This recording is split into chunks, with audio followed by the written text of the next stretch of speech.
Hello दोस्तों, आप आ गए हैं #256 में। आप क्रिप्टो करेंसी की दुनिया में आपका स्वागत है। मेरा नाम देवप्रियो है। आप शायद मेरा चेहरा नहीं देख पाओगे पहले कुछ वीडियोस में। हम इस वीडियोस और इस वीडियो सीरीज का ऑब्जेक्टिव ये है कि हम लोग क्रिप्टो करेंसी, बिटकॉइन, ब्लॉकचेन और इत्यादि बहुत सारे हाइप, जो भी हाइप चल रहा है अभी, और इसके बारे में डिस्कस करेंगे। हम इंग्लिश में बात करेंगे, हिंदी और इंग्लिश में। कुछ शब्दों को मैं इंग्लिश से हिंदी कन्वर्ट नहीं कर पाता हूँ। आपको अगर उस शब्दों में प्रॉब्लम हो रही है तो आप कमेंट्स में बताइए, मैं उसको कोशिश करूंगा कि हिंदी में बताने की। अगर आपको मोटा मोटी इंग्लिश आती है तो आपको कोई दिक्कत नहीं होगी वीडियो को समझने में। आज हम इस वीडियो में basics of crypto currency, basics of human evolution और मनी के बारे में डिस्कस करेंगे। और हम डिटेल में जाएंगे नहीं, हम ओवरव्यू में जाएंगे। ऐसा वीडियो बनाया गया है ताकि कोई बच्चा भी समझ पाए कि ह्यूमन एवोल्यूशन कैसा हुआ। चलिए शुरू करते हैं। भूलिएगा मत #256 को लाइक और सब्सक्राइब करने के लिए। मैं थोड़ा ज्यादा जल्दी बोलता हूं तो मैं आपको सजेस्ट करूंगा कि आप वीडियो के स्पीड को स्लो करें, या आप फास्ट भी कर सकते हैं। चलिए हम लोग शुरू करते हैं ह्यूमन एवोल्यूशन और मनी के बारे में। ह्यूमन एवोल्यूशन कैसे हुआ, क्या हुआ ह्यूमन एवोल्यूशन जर्नी में। मान लीजिए पहले के जो जमाने में जो केवमेन्स होते थे, जो आदि मानव होते थे, उनको सारी जिम्मेदारी थी। वो हंटिंग करते थे, वो अपने खाने, अपने शिकार शिकार करते थे, अपना पानी भी वही जुगाड़ते थे, अपना शेल्टर, अपना रहने का जगह भी वही जुगाड़ते थे, अपना अस्त्र, अपना खाने को कुक करना, वो सारा काम उनकी जिम्मेदारी थी। हर एक जीव की तरह जो आज हर जीव करता है, उसकी जिम्मेदारी थी। वो उसको खुद करता था। इसका इससे क्या होता था, वो कंफ्यूज हो जाता था, उसको पता नहीं होता था कौन सा क्या करना होता है, और उसको दिक्कत होती थी। इस दिक्कत को सॉल्व करने के लिए इंसानियत ने काम को डिवाइड करना स्टार्ट किया, और हर किसी की अपना स्ट्रेंथ था। कोई कुछ काम में अच्छा था, कोई दूसरे काम में अच्छा था। मान लीजिए इस कबीले में कोई एक बंदा था जो जो आयरन को लेके काम अच्छा करता था, तो एंड उसके वजह से जो अस्त्र थे वो अच्छा बनाता था। और कोई जो जो शिकारी था, उसको अस्त्र की जरूरत थी, तो वो उस अस्त्र बनाने वाले को जाके बोला कि मैं आपको 2 पीस मटन दूंगा मान लीजिए, और उसके जगह पे आप मेरे को एक भाला दीजिए। इससे क्या हुआ कि जो भाला बनाने में एक्सपर्ट था, वो भाला बनाने में अपना अपना सारा टाइम बिताने लग गया, और जो शिकार करने में एक्सपर्ट था, वो शिकार करने में टाइम बिताने लग गया। और इससे सबको फायदा हुआ। ये जो अभी जो लेन देन होने लगा और जो समझौता हुआ, इस समझौते को बार्टर सिस्टम कहते थे, जिसमें एक एक कार्य का फल को दूसरे कार्य के फल के साथ एक्सचेंज किया जाता था, लेन देन किया जाता था। इसमें एक प्रॉब्लम थी। जब कबीले में और ज्यादा लोग आए, अलग अलग भिन्न स्किल्स के साथ।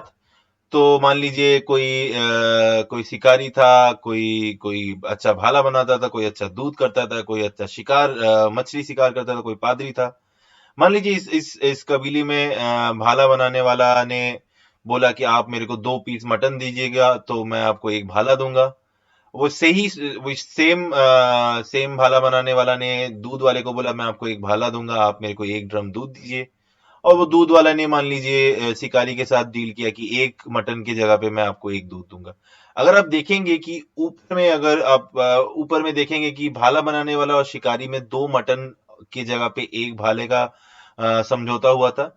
जबकि अगर आप देखोगे कि नीचे जो है कि भाला बनाने वाले ने एक भाला की जगह पे एक दूध का ड्रम बोला, जिस दूध का ड्रम एक मटन का पीस का वैल्यू था सिस्टम में। तो इससे क्या हो रहा था कि इतने ज्यादा तरीके के चीजों के साथ एक्सचेंज समझौता हो रहा था, और वो कंफ्यूजिंग होता। और ये कंफ्यूज और हो जाता था अगर आप देखेंगे कि और ज्यादा लोग आ जाते हैं, और ज्यादा ट्रांजैक्शन एक दूसरे में, और अलग अलग कमोडिटीज में ट्रांजैक्शन हो रहे थे। तो ये कंफ्यूजन को हम लोग को सॉल्व करना था, इंसानियत को एक सोल्यूशन चाहिए था जो इस प्रॉब्लम को सॉल्व करे। सोल्यूशन क्या होगा? सोल्यूशन ऐसा कुछ होगा, कोई एक ऐसा जरिया रहेगा जिसमें सब लोग ट्रांजैक्ट कर पाए, सब लोग मिलके उसी सेम चीज में ट्रांजैक्ट कर पाए। सब लोग उस चीज को ट्रांजैक्ट करने के लिए सबको मानना पड़ेगा, उस कबीले में सबको मानना पड़ेगा, इस चीज के ऊपर हम लोग सब लोग समझौता करेंगे, इसी सेम चीज को यूज करेंगे समझौता करने के लिए। जो समझौता करने वाला जो भी टूल होगा, जो भी जिससे हम लोग समझौता करेंगे, लेन देन करेंगे, उसकी वैल्यू टाइम के साथ घटे या बढ़े नहीं।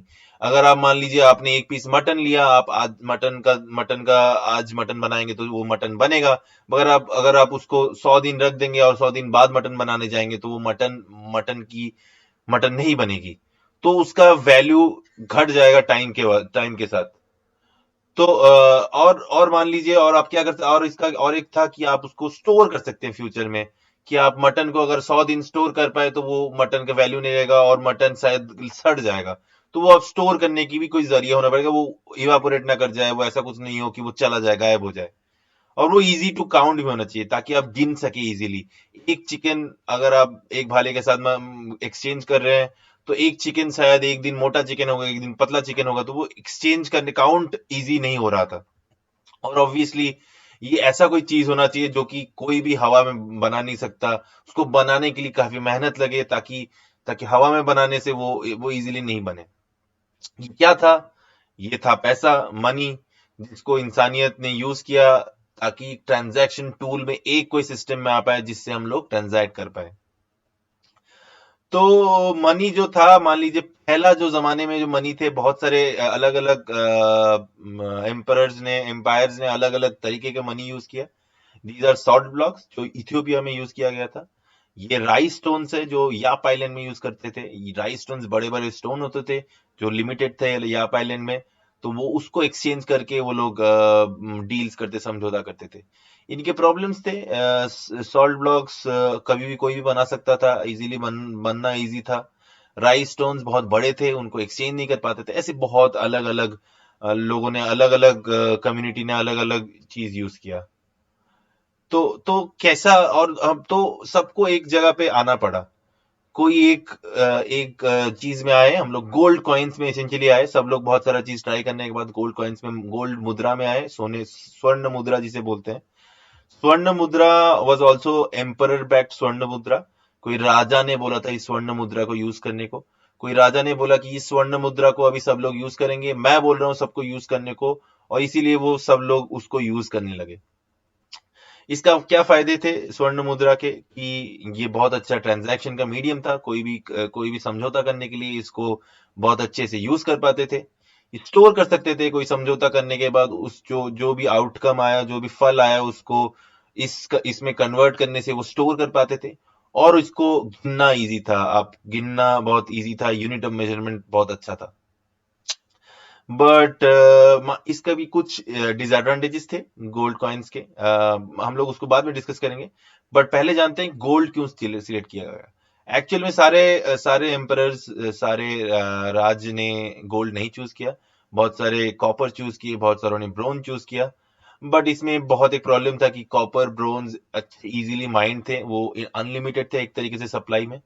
गोल्ड डिफिकल्ट था माइन करने में, और hence it was also supplied limited in supply, उसकी सप्लाई लिमिटेड थी। तो बट इसके कुछ डिसएडवांटेज है गोल्ड कॉइन के, जो हम बोलने वाले हैं, डिस्कस करेंगे अभी। गोल्ड कॉइन के एक बड़ा डिसएडवांटेज ये था कि मान लीजिए यहाँ पे जो अस्त्र बनाता है, वो एक ड्रम दूध के अगेंस्ट एक स्वर्ण मुद्रा देता है। और वो बहुत दिन से ये कर रहे हैं। एक दिन अस्त्र बनाने वाला बोला कि मेरे को ये दूध सड़ जाता है, मेरे को एक ग्लास में दूध चाहिए। तो उसको एक ग्लास में दूध चाहिए, बट स्वर्ण मुद्रा को एक ग्लास दूध में नहीं कर सकते हैं।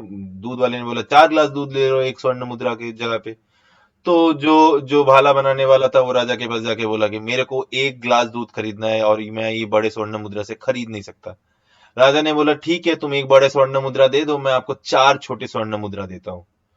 तो ऐसे छोटे स्वर्ण मुद्रा और छोटे मुद्रा का जन्म इसीलिए हुआ ताकि छोटे ट्रांजैक्शन कर पाए, छोटे लेन देन कर पाए। बट इसके भी प्रॉब्लम थे, वो कितना छोटा कर पाएगा। मान लीजिए दूध वाला ने थोड़ा सा दूध देने के लिए एक स्वर्ण मुद्रा का, एक छोटे स्वर्ण मुद्रा का वैल्यू मांगने लगा। जो भाला वाला बोला कि ये तो उतना नहीं है, तो वो राजा के पास जाके बोला मैं ये इस स्वर्ण मुद्रा से और छोटे लेन देन नहीं कर पाता हूँ। राजा ने और छोटा कर दिया और ये बहुत छोटा होने लग गया।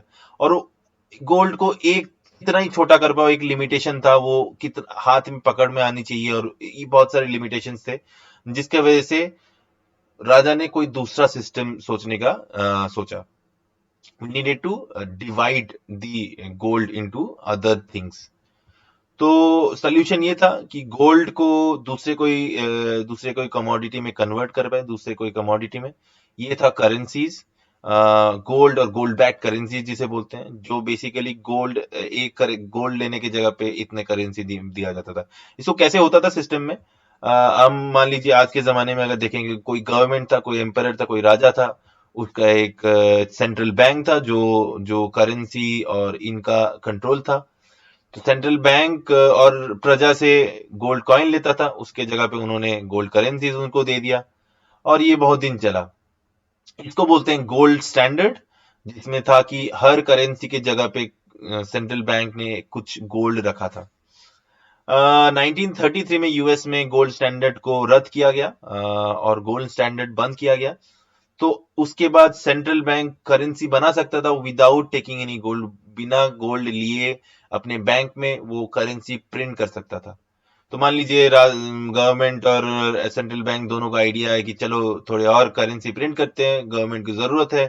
गवर्नमेंट बॉन्ड्स देता है, और उसके अगेंस्ट आरबीआई या फिर जो भी सेंट्रल बैंक होता है, उसको करेंसी देता है. गवर्नमेंट बॉन्ड्स एक तरीके से प्रॉमिस है गवर्नमेंट का कि मैं आपको कुछ बाद में ये पैसे वापस दे दूंगा. गवर्नमेंट की प्रॉमिस है, तो सेंट्रल बैंक गवर्नमेंट को ट्रस्ट करता है, उसने करेंसी उसको दे दिया. गवर्नमेंट की जिम्मेदारी ये है कि वो करेंसी नागरिकों में बांटे. वो कैसे बांटेगा, आइदर वो कर्म की जगह पे काम करेंगे तो उसके जगह पे वो करेंसी बांटेंगे, या फिर आई थिंक ऑल्सो वोट खरीदने के लिए वो करेंसी बांटने लगे, और अलग अलग तरीके से वो करेंसी को बांटने लगे. इसके बहुत सबसे बड़ा प्रॉब्लम ये था, जो जिसके वजह से एक तरीके से हम लोग ब्लॉकचेन और बिटकॉइन के बारे में जाएंगे, कि ये सेंट्रलाइज सिस्टम था, ये सेंट्रलाइज्ड पावर था, जहां पे अप्रिसिएशन ऑफ मनी और depreciation of value of money था. वो सेंट्रल बॉडी डिसाइड करता था कि पैसे का वैल्यू अप्रिशिएट या डिप्रिशिएट करे. सोल्यूशन क्या था, डिसेंट्रलाइज्ड मनी, जहां पे जैसे अपना डिसेंट्रलाइज्ड मनी है एक बिटकॉइन, जहां पे कोई एक बंदा कंट्रोल नहीं करता है उस बिटकॉइन, कितने सारे बिटकॉइन कब क्या प्रोड्यूस होगा. कोई गवर्नमेंट नहीं है, कोई सेंट्रल बैंक नहीं है जो डिसाइड करती है. एक मैथ है, एक एल्गोरिदम है जो पहले से डिसाइड किया गया है. वो एल्गोरिदम पे ही वो कॉइन्स, वो पैसे डिसाइड होता है, एंड हेंस डिसेंट्रलाइज्ड मनी का जन्म हुआ.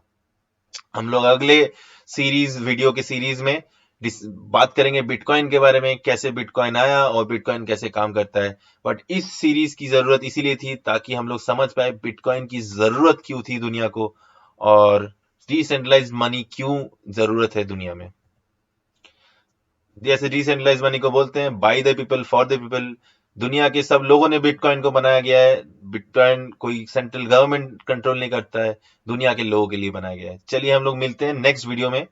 उसके पहले मैं आपको बस आपको बोलूंगा कि अगर आपने ये वीडियो को लाइक किया है, मैं आपको सजेस्ट करूंगी आप थोड़े से पैसे इस कुछ फाउंडेशंस को डोनेट करें. Khalsa aid international, Hemkund foundation, give India, Milaap, ये लोग काफी अच्छा काम कर रहे हैं कोविड के लिए. मैं चाहूंगा कि आप कोविड के लिए इन फाउंडेशंस को थोड़े पैसे दें, ताकि वो लोग इस काम को कंटिन्यू कर पाए. मैं इस खुशी में मैं और वीडियोस बनाऊंगा ताकि क्रिप्टो करेंसी के बारे में अवेयरनेस ज्यादा हो, और ब्लॉकचेन के बारे में अवेयरनेस ज्यादा हो, इंडिया आगे जाए. हिंदी में इसीलिए बना रहा हूं ताकि इंडिया आगे जाए, इंडिया इस नए वेब 3.0 को समझे, और हम लोग कुछ नए रेवोल्यूशनरी प्रोडक्ट्स बना पाए ब्लॉकचेन के ऊपर. चलिए थैंक यू, मिलते हैं नेक्स्ट वीडियो में.